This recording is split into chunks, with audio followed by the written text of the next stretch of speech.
Math 1314, Tyler Junior College, Section 2.7, Inverse Functions, Finding the Inverse of a Function, Part 2.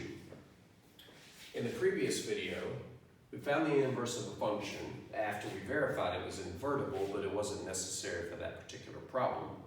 And we developed a four-step technique for finding the inverse of a function. Change f of x to y, switch x and y, solve for y, and then change y to f inverse of x. I'd like to demonstrate one more function that is invertible, but finding its inverse is a little more complicated. That function is f of x equals 2x plus 5 over 3x minus 4. Now, you may be questioning whether or not this is invertible, whether the function is actually one-to-one, or whether its graph is continuously increasing or decreasing, or whether the graph passes the horizontal line test. I'll verify it briefly with the disclaimer that I'm going to use some graphing techniques that we haven't discussed yet. For example, and this will come to fruition at the end of chapter 3, I know this graph has a vertical asymptote. The vertical asymptote is at x equals 4/3, so we'll just put it there. I know this graph has a horizontal asymptote at y equals 2/3, which is about here. I know the y-intercept is negative 5/4, which is down here somewhere. And this is enough information for me to quickly sketch this graph. If you're wondering how I knew this was up here, I'll tell you later when we get to the end of chapter 3. But anyway, this graph would pass the horizontal line test. Notice it's not continuous, it's broken in two pieces. So I can't just ask, is it continually decreasing? Although this one is. It's not continually decreasing in the sense that there are some points over here that are lower than points over here. If they were connected, it would be increasing, but this is an invertible function because its graph passes the horizontal line test. But that's not my point.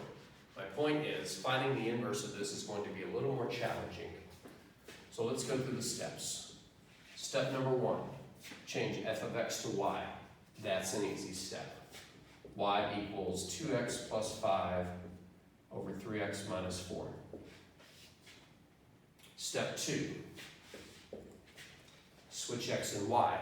Also an easy move. Every x becomes a y, every y becomes an x. So we write x equals 2y plus 5 over 3y minus 4. And now for the challenging part. Step 3 is to solve for y.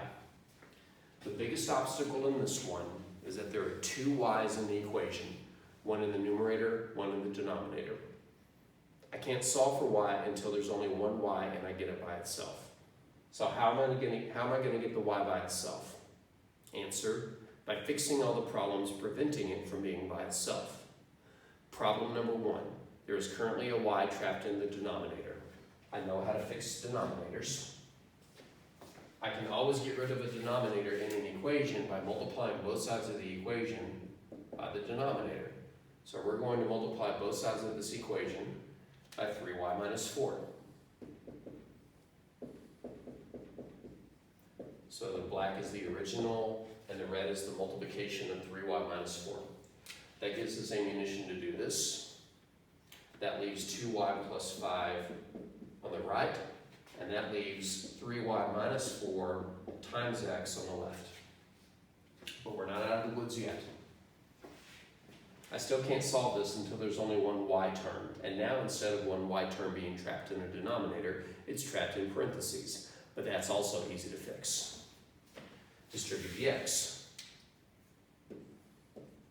So we get 3xy, if we put the variables in alphabetical order, which isn't required, minus 4x is equal to 2y plus 5. Okay, that frees up the second y. It's no longer in a denominator, it's no longer in a parentheses. But here's where even the best of us get stuck. Normally what I would do when I have y's on both sides is subtract them and combine them.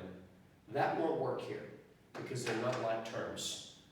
This y term doesn't have an x, but this one does. So normally I would do something like subtract 2y from both sides, combine these, and now I'm down to one y term. But that won't get the job done here. I can't combine these y terms, so I would still be stuck with two of them. So this raises a pretty interesting algebra question. How do you get one y when you have two unlike terms containing the y's? The answer is you are going to move this 2y to the right side. In fact, here's the strategy. To solve for y, you first have to get all the y's on one side and every term without a y on the other side. So all the y terms I'm going to put on the left and the other terms I'm going to put on the right. The 3xy term is currently a y term, so it's not moving. It will stay. The 4x is not a y term. I want it on the right side, so when I move it to the right side, it will become positive. It will change signs. On the other side of the equation, 2y is a y term. I want it on the left side, so when I move the 2y to the left side, it will change signs and become negative 2y.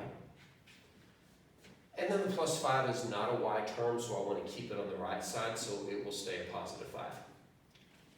Now, you might be thinking, this did not fix the problem. We still have two y terms. You are correct. But now, observe that these terms both have a y in common as a factor. In fact, it is the greatest common factor of these two terms. And because y is the greatest common factor, we can factor it out. If we factor out a y from the left side, that leaves 3x minus 2 in parentheses. The right side is still 4x plus 5, and I finally fixed the problem of having too many y's. Now there's one y, and I just have to isolate it. The only reason it's not isolated is it is currently multiplied by something, so all I have to do is divide both sides by that something. The y's cancel, and we end up getting y equals a fraction, 4x plus 5 on top, and 3x minus 2 on the bottom. Third step accomplished.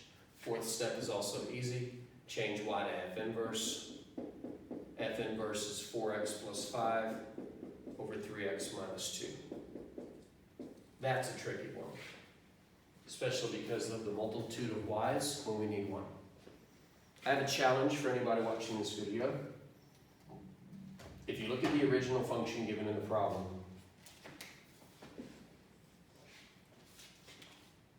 and the new function as the inverse, you'll notice that they're kind of the same, but something changed. What changed? The 3 and the 5 are in the same place, but the 2 and the 4 changed. And not only did the 2 and the 4 change places, they changed signs. This 2 was positive and now it's negative in the denominator. This 4 was negative and now it's positive in the numerator.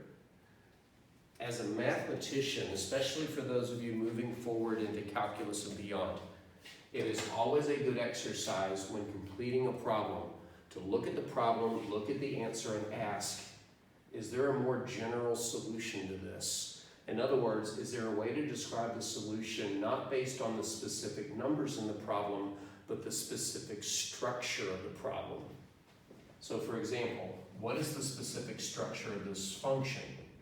It's got a number times x on the top, so ax, plus a number after it, so we'll say plus b.